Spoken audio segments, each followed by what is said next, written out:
नमस्कार दोस्तों, हिंदी साधन चैनल में आप सभी का एक बार फिर से हार्दिक स्वागत है। आज के इस वीडियो में UGC net previous year question को लेकर मैं उपस्थित हुई हूँ। तो आइए शुरू करते हैं प्रश्नों के क्रम को। वीडियो को अगर लाइक नहीं किया है तो वीडियो को लाइक ज़रूर कर दें, ताकि हमें भी लगे कि हाँ, आपको वीडियो पसंद आ रही है और आप वीडियो को अच्छे से देख पा रहे हैं। तो आइए प्रश्नों के क्रम को शुरू करते हैं। पहला प्रश्न है, अष्टछाप के कवियों में प्रथम नियुक्त कीर्तनकार कवि कौन थे? ऑप्शन है नंददास, कृष्णदास, सूरदास, कुंभनदास। तो ऑप्शन सी सही हो जाएगा, सूरदास। अगला प्रश्न है, जायसी कृत पद्मावत है। तो पद्मावत जायसी की रचना है, आप सभी जानते होंगे। और वो जो रचना है वो क्या है? पुराण काव्य है, धर्म काव्य है, रूपक काव्य है या चंपू काव्य है? तो पद्मावत जो है वह रूपक काव्य है। ऑप्शन तीसरा सही हो जाएगा। प्रश्न अगला है, बसो मेरे नयनन में नंदलाल किसकी पंक्ति है? तो ये जो काव्य पंक्ति है कि बसो मेरे नयनन में नंदलाल, सूरदास की है, नंददास की है, मीराबाई की है या कृष्णदास की है? तो ये जो पंक्ति है ये मीराबाई की है। जैसा कि मीराबाई के भजन भी आप सुने होंगे, तो उससे भी आप इस पंक्ति से कुछ अनुमान लगा रहे होंगे। आइए अगले प्रश्न को देखते हैं। प्रश्न अगला है, अमीय हला हल मद भरे श्वेत श्याम रतनार, जियत मरत झुकी झुकी परत जेहि चितवन एक बार। यह जो पंक्ति है वो किसकी पंक्ति है? तो आपको ये बताना है किसकी पंक्ति है। बिहारी की है, रसलीन की है, केशवदास की है या घानानंद की है? तो ये जो पंक्ति है ये रसलीन की है। ऑप्शन बी सही हो जाएगा। आइए अगले प्रश्न को देखते हैं। प्रश्न अगला है, बरवे रामायण किसकी रचना है? ऑप्शन है सूरदास, तुलसीदास, नंददास, केशवदास। तो यहाँ पर जो बरवे रामायण है तुलसीदास की रचना है, सही उत्तर हो जाएगा। प्रश्न अगला है, भरत मुनि के रस सूत्र में निम्नलिखित में से किसका उल्लेख नहीं है? तो ध्यान देना है हमें, जो पूछ रहा है नहीं है। किसका उल्लेख नहीं है? अस्थाई भाव का उल्लेख नहीं है, शांत भाव का उल्लेख नहीं है, अनुभाव का उल्लेख नहीं है या व्याभिचारी भाव का उल्लेख नहीं है। तो भरत मुनि के रस सूत्र में इन चारों ऑप्शनों में से किसका उल्लेख नहीं किया गया है? तो ऑप्शन सही होगा अस्थाई भाव। तो इनके रस सूत्र में अस्थाई भाव का उल्लेख नहीं किया गया है, अन्य सभी भावों का उल्लेख किया गया है। किसका किसका उल्लेख किया गया है? शांत भाव, अनुभाव और व्यभिचारी भाव का उल्लेख किया गया है। अब आइए देख लेते हैं अगला प्रश्न। प्रश्न है, साधारणीकरण संकल्पना के उद्गाता कौन है? ऑप्शन है कुंतक, वामन, भट्टनायक, अभिनव गुप्त। तो इनमें से सही उत्तर हो जाएगा भट्टनायक। भट्टनायक जो है वो साधारणीकरण संकल्पना के उद्गाता हैं। प्रश्न अगला है, शब्द की द्व्यर्थी योजना से कौन सा अलंकार होता है? तो जिसमें शब्द का दो अर्थ हो उसमें कौन सा अलंकार होता है? अनुप्रास अलंकार होता है, वक्रोक्ति होता है, श्लेष होता है या उत्प्रेक्षा होता है? तो ऑप्शन बी सही हो जाएगा, शब्द के द्व्यर्थी योजना से। तो जिस अलंकार में शब्द के द्व्यर्थी योजना हो उसको वक्रोक्ति अलंकार कहते हैं। प्रश्न अगला है, निम्नलिखित में से कौन द्रविड़ परिवार की भाषा है? तो द्रविड़ परिवार की भाषा इनमें से कौन है? उड़िया है, बांग्ला है, असमिया है या कन्नड़ है? तो इन चारों ऑप्शनों में से ऑप्शन डी सही हो जाएगा, Kannada.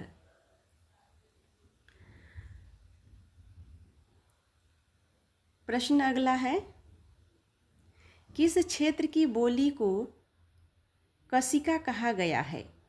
Option A Baswara, B Ara Bhojpur, C Banaras, D Magadh. इनमें से सही उत्तर हो जाएगा बनारस। बनारस क्षेत्र की बोली को कशिका कहा गया है। प्रश्न अगला है, हिंदी प्रदीप पत्रिका के संपादक कौन है? ऑप्शन ए भारतेंदु हरिश्चंद्र, लाला श्रीनिवास दास, बालकृष्ण भट्ट, राधाचरण गोस्वामी।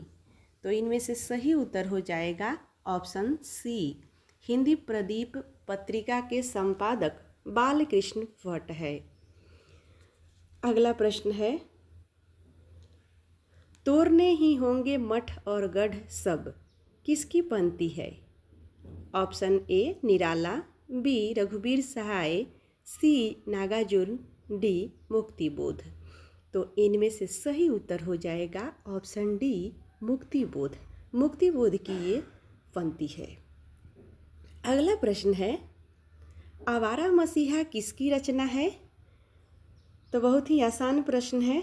ऑप्शन है विष्णु प्रभाकर, विद्यानिवास मिश्र, हरिवंश राय बच्चन, नरेंद्र शर्मा। तो ऑप्शन ए सही हो जाएगा, विष्णु प्रभाकर। प्रश्न अगला है,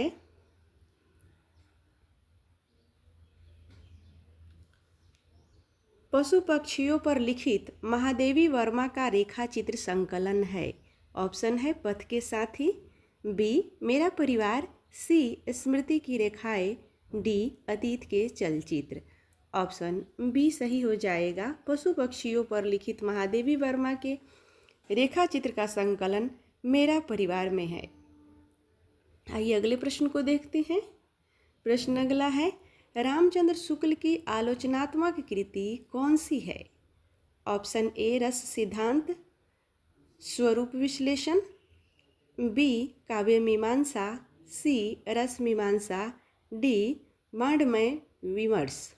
तो यहाँ पर ऑप्शन सी सही हो जाएगा, रस मीमांस रामचंद्र शुक्ल की आलोचनात्मक कृति है।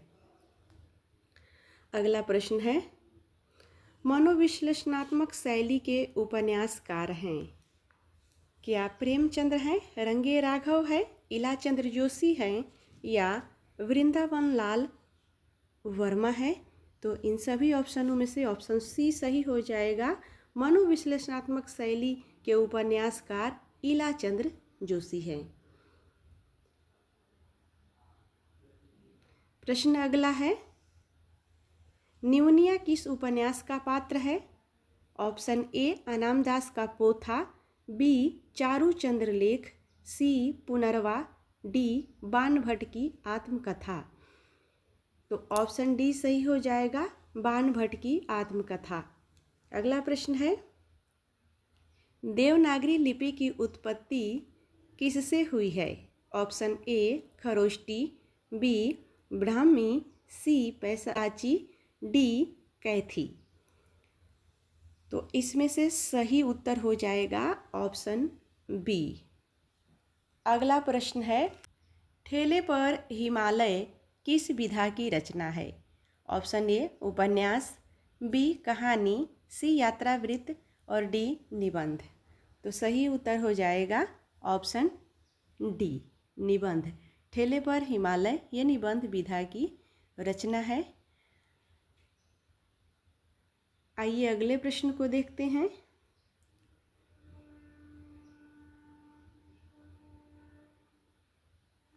प्रश्न अगला है, वंदे वाणी विनायको निबंध संकलन के रचयिता कौन है? Option a Vidyaniwas Mishra, b Ram Vriksh Benipuri, c Gulab Rai, d Pratap Narayan Mishra. तो सही उत्तर हो जाएगा ऑप्शन बी राम वृक्ष बेनीपुरी। प्रश्न अगला है, कालक्रम की दृष्टि से प्रेमचंद्र के उपन्यासों का सही अनुक्रम कौन सा है? तो ऑप्शन देखिए, सेवा सदन, रंगभूमि, कर्मभूमि, गोदान। और इन्हीं सभी ऑप्शनों को फिर किसी को आगे और किसी को पीछे करके लगाया गया है और आपको सही अनुक्रम इसमें से चुनना है। तो ऑप्शन ए ही इसका सही हो जाएगा कि जैसा कि आप पढ़े होंगे कि प्रेमचंद्र का सेवा सदन जो उपन्यास है, इन सभी उपन्यासों में से सबसे पहले क्रम में लगाएंगे, उसके बाद रंगभूमि, कर्मभूमि और गोदान। सही उत्तर हो जाएगा। बढ़ते हैं अगले प्रश्न की तरफ। प्रश्न अगला है, कालक्रम की दृष्टि से कहानियों का सही अनुक्रम लिखिए। तो यहाँ पर कालक्रम की दृष्टि से कहानियों का सही अनुक्रम लिखना है, जिसमें उसने कहा था रानी केतकी की कहानी तिरिछ शरणागत है। दूसरा ऑप्शन में है रानी केतकी की कहानी, उसने कहा था शरणागत और तिरिछ है। फिर इन्हीं सभी ऑप्शनों को, इन्हीं चारों ऑप्शनों को आगे पीछे करके यहाँ भी लगाया गया है। तो यहाँ जो सही उत्तर हो जाएगा वह ऑप्शन बी हो जाएगा। पहले रानी केतकी की कहानी, उसके बाद उसने कहा था, फिर शरणागत और तिरिछ, सही क्रम हो जाएगा। प्रश्न अगला है, निम्नलिखित नाटकों का सही अनुक्रम कौन सा है। तो यहाँ पर कुछ नाटक दिया हुआ है और सेम वैसे ही यहाँ भी कंडीशन देखने को मिल रही है कि ऑप्शन में चार जो ऑप्शन दिया है, इन चारों में 4 नाटक का दिया हुआ है और उन्हीं के क्रम को उलटफेर करके लिखा हुआ है। इनमें से ऑप्शन ए सही हो जाएगा। सही अनुक्रम अंधा युग, शारदिया, मादा कैक्टस, कोर्ट मार्शल। ऑप्शन पहला सही हो जाएगा। आइए अगले प्रश्न को देखते हैं। प्रश्न अगला है, हजारी प्रसाद द्विवेदी के आलोचनात्मक ग्रंथों का सही अनुक्रम है। तो द्विवेदी जी के जो भी आलोचनात्मक ग्रंथ है उनका सही अनुक्रम यहाँ पर लगाना है। तो सबसे पहले आलोचनात्मक ग्रंथों में सुर साहित्य आता है, उसके बाद हिंदी साहित्य की भूमिका, कबीर और फिर हिंदी साहित्य। 21 ऑप्शन में है। ऑप्शन बी में है सुर साहित्य, हिंदी साहित्य की भूमिका, कबीर और हिंदी साहित्य। तो यहाँ पर ऑप्शन बी सही हो जाएगा। बढ़ते हैं अगले प्रश्न की तरफ।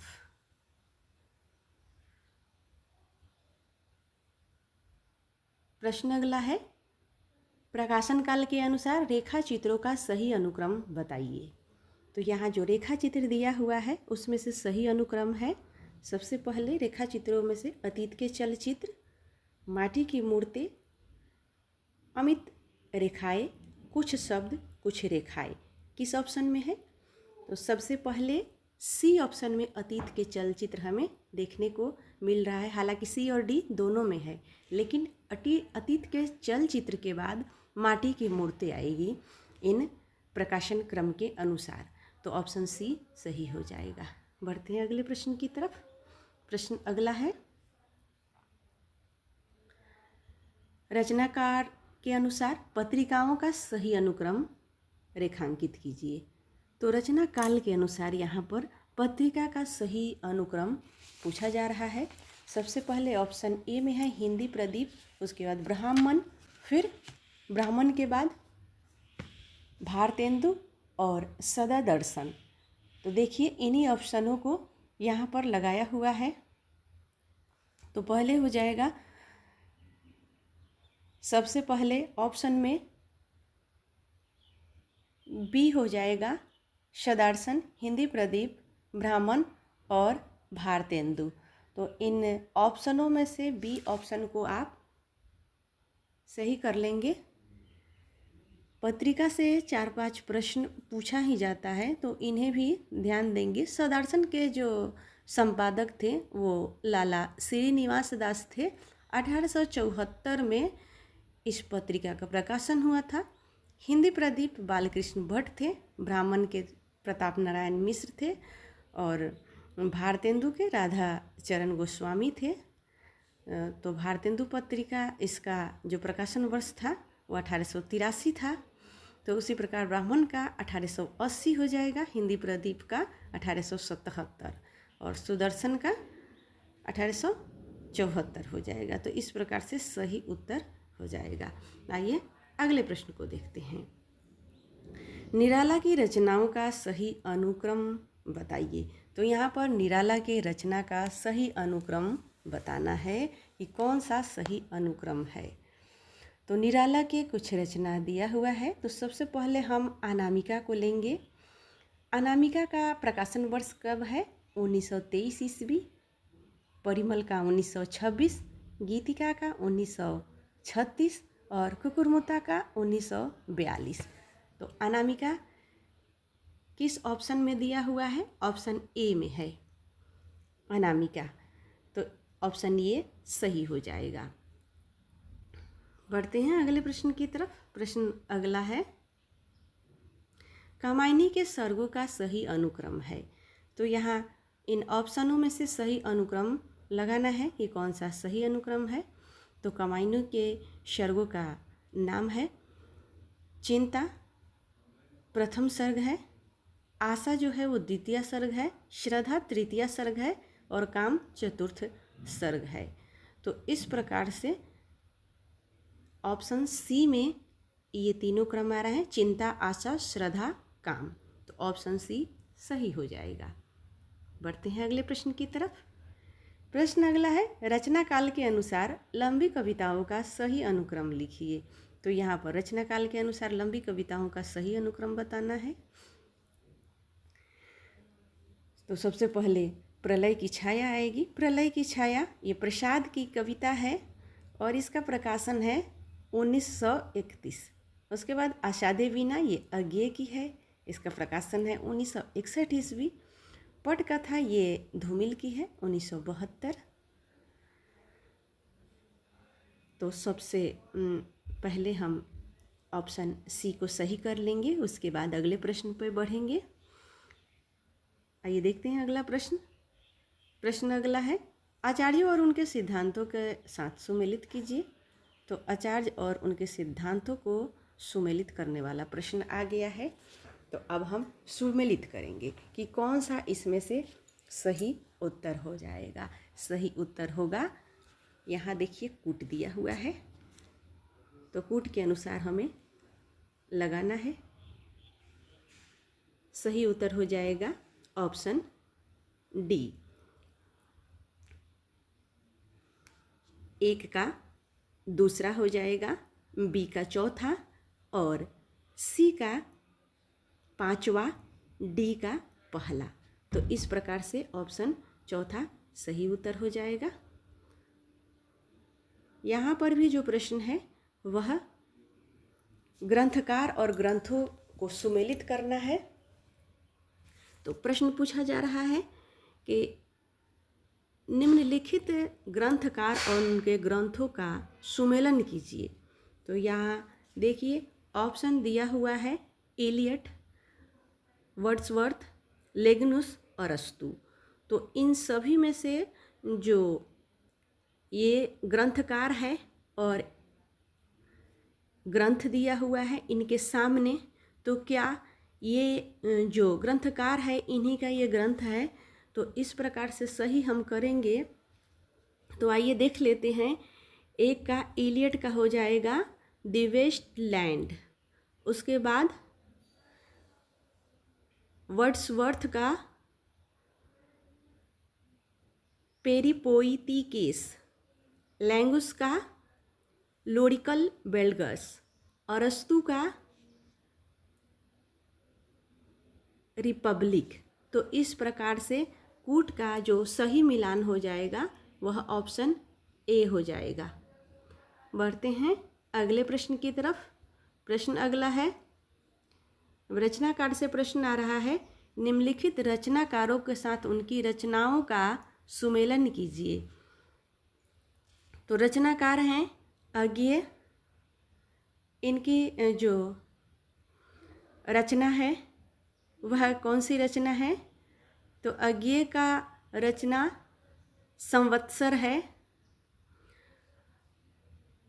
किशन पटनायक का विकल्पहीन नहीं है दुनिया, केदारनाथ सिंह का कब्रिस्तान में पंचायत, अनामिका का स्त्रीत्व का मानचित्र। तो ये किस ऑप्शन में है? सबसे पहले अज्ञेय को देख लेते हैं, अज्ञेय का संवत्सर। तो ऑप्शन पहला में जो ए ऑप्शन है उसमें ए का 4 दिया हुआ है, अन्य किसी भी ऑप्शन में नहीं है। तो यहाँ से अगर एक भी हमें प्रश्न को समझ में आ रहा है तो ऐसे भी कुछ जो कूट के मिलान करने वाला प्रश्न होता है तो ज़रूरी नहीं है कि चारों ऑप्शन हमें आता हो। अगर एक दो भी आ रहा है तो हमारा प्रश्न सही हो जाता है।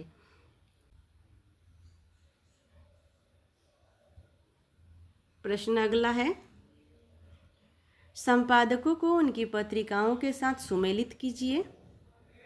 अखिलेश, इनके कौन सी जो पत्रिका है इन ऑप्शनों में से देखिए। अखिलेश का पत्रिका है तद्भव, नमिता सिंह का वर्तमान साहित्य, राजेंद्र कुमार का बहुवचन और प्रभाकर क्षेत्रीय का पूर्वग्रह। तो इस प्रकार से ऑप्शन 3, 2, 4 और 1 सही हो जाएगा, ऑप्शन चौथा। बढ़ते हैं अगले प्रश्न की तरफ। प्रश्न अगला है जो कि कहानी और कहानीकारों से संबंधित है। कहानी और कहानीकारों का सुमेलन करना है। सदगति, ये किसकी कहानी है? तो सदगति कहानी जो है यह चंद्रधर शर्मा गुलेरी की है। विषाती कहानी प्रसाद की है। दो बाके कहानी भगवती चरण वर्मा की है और पाजेब जैनेन्द्र की कहानी है। तो सदगति कहानी देखते हैं किन ऑप्शन में दिया हुआ है। सदगति कहानी प्रेमचंद्र की है, ऑप्शन चौथा सही हो जाएगा। यहाँ पर आप वीडियो को पॉज करके मिलान भी कर सकते हैं। बढ़ते हैं अगले प्रश्न की तरफ।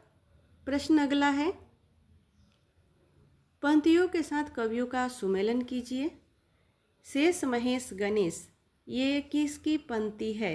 बहुत ही महत्वपूर्ण पंक्ति शेष गणेश महेश, ये तुलसीदास की है। मन लेत पैदेत छटाक नहीं, यह जो पंक्ति है घनानंद की है। जैसे उड़ी जहाज के पंछी, तो जैसे उड़ी जहाज के पंछी ये सूरदास की है। गिरा अनयन नयन बिनुबानी, ये जो पंक्ति है ये किसकी है? तो ये पंक्ति तुलसीदास की है। तो यहाँ पर हम कूट बी को सही कर लेंगे। बढ़ते हैं अगले प्रश्न की तरफ। प्रश्न अगला है, रचना के साथ उनकी विधा को सुमेलित कीजिए। शब्द और मनुष्य काशी 80 उपन्यास की विधा है। इला जो है ये नाटक है। पैरों में पंख, यह यात्रा वर्णन है। तो इस प्रकार से ऑप्शन बी सही हो जाएगा। बढ़ते हैं अगले प्रश्न की तरफ। प्रश्न अगला है, उपन्यासों का उनके पात्रों के साथ सुमेलन कीजिए। तो यहाँ कुछ उपन्यास दिया हुआ है और उसके पात्र दिए हुए हैं, तो उनमें से हमको सुमेलित करना है। रंगभूमि, रंगभूमि ये किसका है? इसमें का पात्र सोफिया है। और झूठा सच की पात्र तारा है। त्यागपत्र, त्यागपत्र की पात्र मृणाल है। अंधेरे बंद कमरे की पात्र नीलिमा है। तो इस प्रकार से सही कूट हो जाएगा ऑप्शन सी। अब प्रश्न है स्थापना और तर्क से। स्थापना, ए सही शब्द वे ही है जो उसके बीच के अंतराल का सबसे अधिक उपयोग करे, और तर्क में दिया है अंतराल के उस मौन द्वारा भी अर्थवक्ता का पूरा ऐश्वर्य संप्रेषित कर सके। तो इसमें से सही उत्तर हो जाएगा ऑप्शन बी। ए सही है और आर भी सही है। बढ़ते हैं अगले प्रश्न की तरफ। प्रश्न अगला है स्थापना और तर्क से ही, स्थापना और तर्क से। तो हर बार कम से कम 3-4 प्रश्न होते ही हैं। भरत मुनि ने अद्भुत को दिव्य तथा आनंदज बताया है। तर्क में है उनकी दृष्टि अलंकारों तक गई थी। तो इनमें से स्थापना और तर्क में सही उत्तर कौन सा हो जाएगा? तो ऑप्शन सी सही हो जाएगा, ए सही, आर सही। अगला प्रश्न जो है स्थापना और तर्क से है। गुण मनुष्य रूप से रस के धर्म है। तर्क उन्हें गौण रूप से शब्दार्थ में भी धर्म नहीं माना जाता। तो यहाँ पर सही हो जाएगा जो ऑप्शन बी, ए सही, आर गलत। प्रश्न अगला है स्थापना कवियों और दार्शनिकों की दृष्टि में विश्व भावमय है। तर्क पूछा जा रहा है, इसी कारण जीवन की ठोस वास्तविकताओं से पलायन की वृत्ति पनपी है। तो इनमें सही उत्तर हो जाएगा ऑप्शन ए सही, आर सही।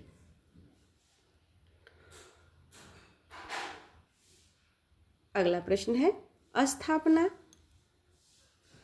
प्रेम जब व्यष्टि सौंदर्य से ऊपर उठता है तब वह आध्यात्मिक बनता है। तर्क में है क्योंकि प्रेम आध्यात्मिक होता है।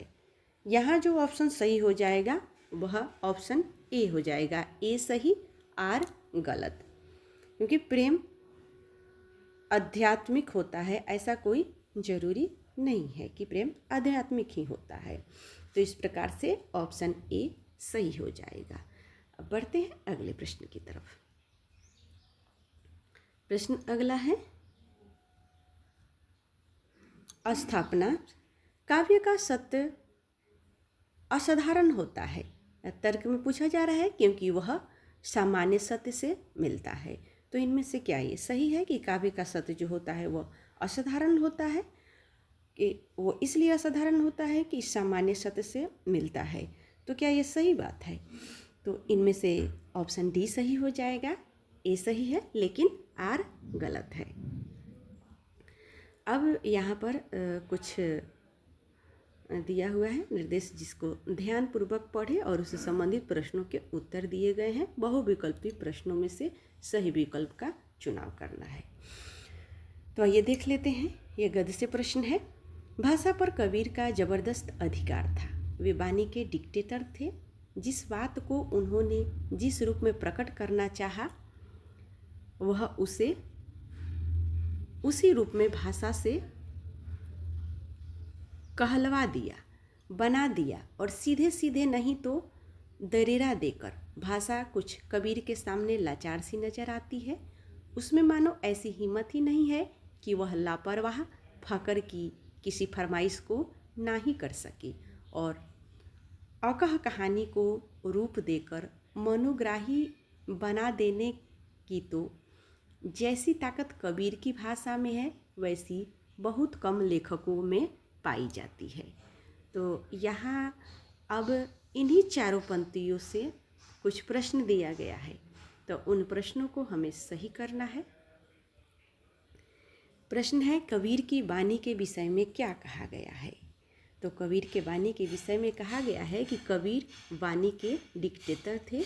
तो ऑप्शन सी सही हो जाएगा। देखिए सभी ऑप्शन जो है वो ऐसा लग रहा है कि कहीं ना कहीं किसी न किसी विद्वानों के पंक्तियों से ही उठाकर लाया गया है, लेकिन यहाँ जो प्रश्न पूछ रहा है उन प्रश्न की बारीकी को ध्यान में रखना है कि कबीर के वाणी के विषय में क्या कहा गया है। तो उन्हें कहा गया है कि वो वाणी के डिक्टेटर थे। अगला प्रश्न है कबीर के सामने भाषा का रूप कैसा था? क्या भाषा का रूप परिष्कृत था, लाचार नजर आती थी, भाषा पर उनका नियंत्रण नहीं था, या भाषा में बिखराव देखने को मिलता है? तो इनमें से ऑप्शन सही हो जाएगा, भाषा लाचार सी नजर आती है। प्रश्न अगला है कि कबीर की भाषा में कैसी हिम्मत नहीं है? तो कबीर की भाषा में कैसी हिम्मत नहीं है, अभी जो हमने पंक्तियों को पढ़ा था उन पंक्तियों से, कि वह एक फक्कर की फरमाइश को नहीं कर सके। ऑप्शन बी सही हो जाएगा। प्रश्न अगला है, कबीर की भाषा में कैसी ताकत थी? तो कबीर की भाषा में कैसी ताकत थी? अकह कहानी को मनोग्राही बना देने की ताकत थी। ऑप्शन बी सही हो जाएगा। प्रश्न अगला है, कबीर ने बात को किस रूप में प्रकट करना चाहा? तो कबीर ने बात को किस रूप में प्रकट करना चाहा? उसे उसी रूप में भाषा से कहलवा दिया। उसी रूप में भाषा से प्रकट नहीं कर सकते थे, परोक्ष रूप में व्यक्त कर देते थे, अधिक दुरूह बना देते थे। तो इनमें से सही जो उत्तर हो जाएगा वह कौन सा सही उत्तर होगा? ऑप्शन ए सही हो जाएगा। आइए बढ़ते हैं अगले प्रश्न की तरफ। प्रश्न अगला है, तुलसी कृत में कौन समास है? तो तुलसी कृत में समास क्रमधार है, बहुव्रीहि है, तत्पुरुष है या द्वंद्व है? तो इसमें से ऑप्शन सी सही हो जाएगा। तुलसी कृत में जो समास है वह तत्पुरुष समास है। प्रश्न अगला है, निम्नलिखित प्रश्नों में दिए गए समास का सही विकल्प तत्पुरुष समास है। तो इन चारों विकल्पों में से कौन सा जो विकल्प है जो तत्पुरुष समास के अंतर्गत आता है? ऑप्शन ए है रसोई घर, त्रिभुवन, नवयुवक, सीता, राम। तो यहाँ पर सही उत्तर हो जाएगा ऑप्शन ए, रसोई के लिए घर। प्रश्न अगला है, यथार्थ में कौन सी संधि है? दीर्घ संधि है, यन संधि है, गुण संधि है या वृद्धि संधि है? तो यथार्थ में कौन सी संधि होगी? दीर्घ संधि। अगला प्रश्न है, महोदय में कौन सी संधि है? महोदय, महाजोर उदय। महोदय में ऑप्शन सी सही हो जाएगा, गुण संधि। अगला प्रश्न है,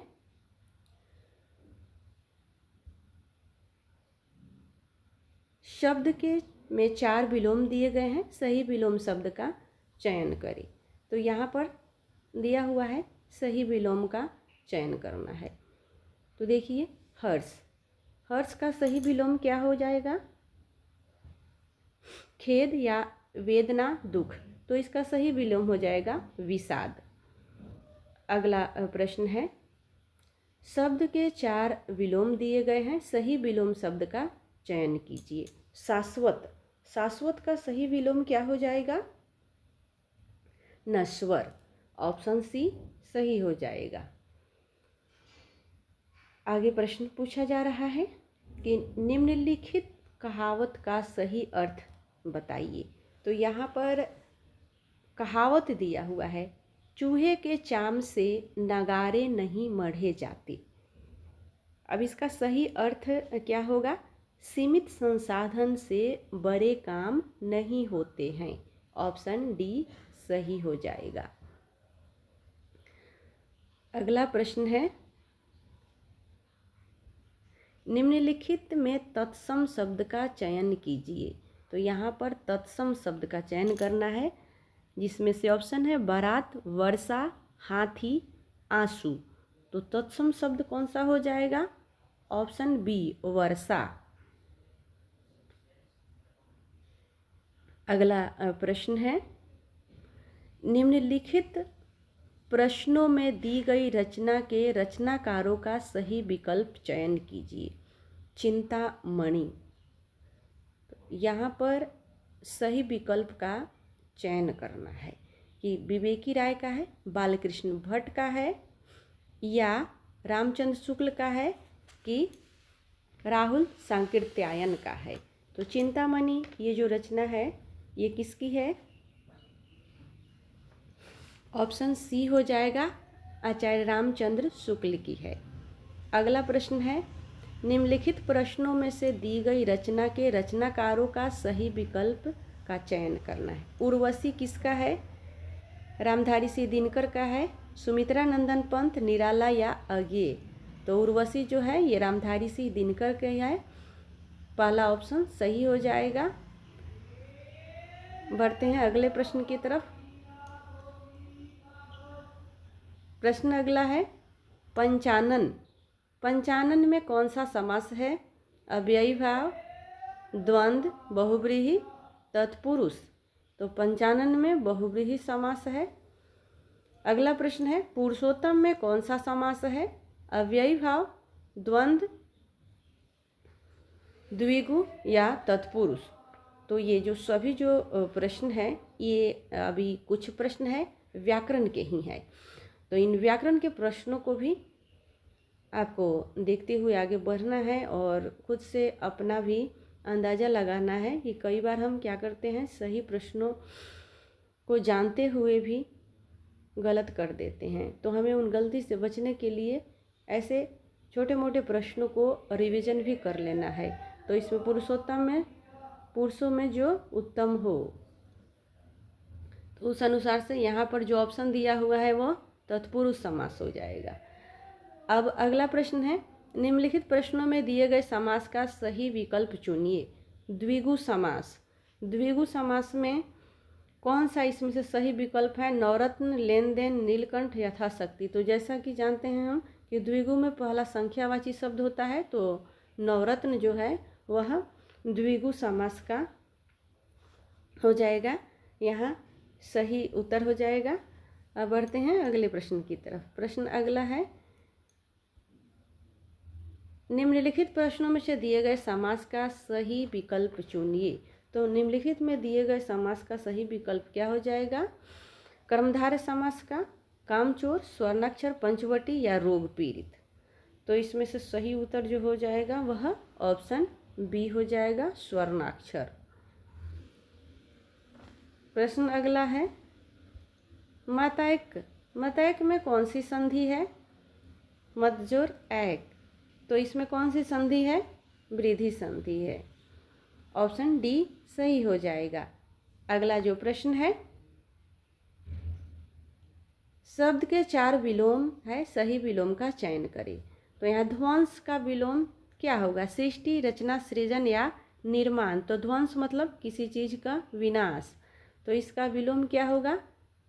निर्माण, ऑप्शन डी सही हो जाएगा। बढ़ते हैं अगले प्रश्न की तरफ।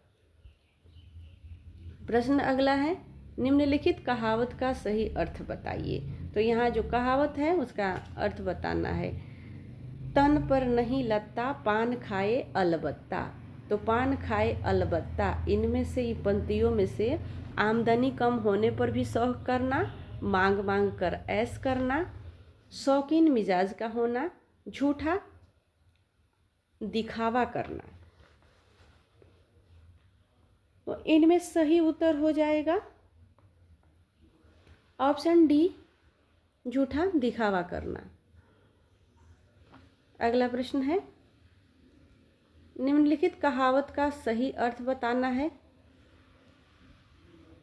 तो यहाँ पर कहावत दिया हुआ है, हथेली पर सरसों जमनी, असंभव कार्यों की आशा करना, हर काम अपने समय से पूरा करना, शीघ्रता से काम निपटाना, किसी भी तरह से अपना काम बनाना। तो हथेली पर सरसों उगाना,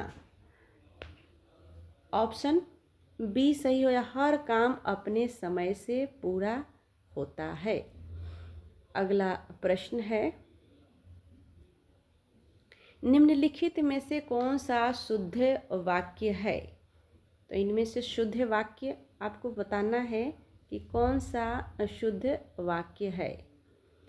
सभी ने उस मैच को देखा, सबों ने उस मैच को देखा, सबने उस मैच को देखा, सभी यह मैच देखे?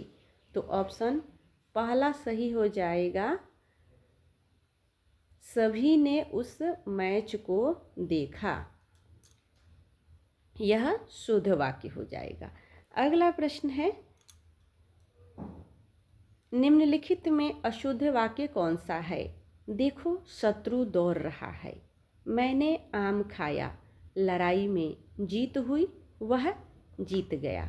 तो ऑप्शन पहला सही हो जाएगा, जिसमें से अशुद्ध वाक्य है कि देखो शत्रु दौड़ रहा है।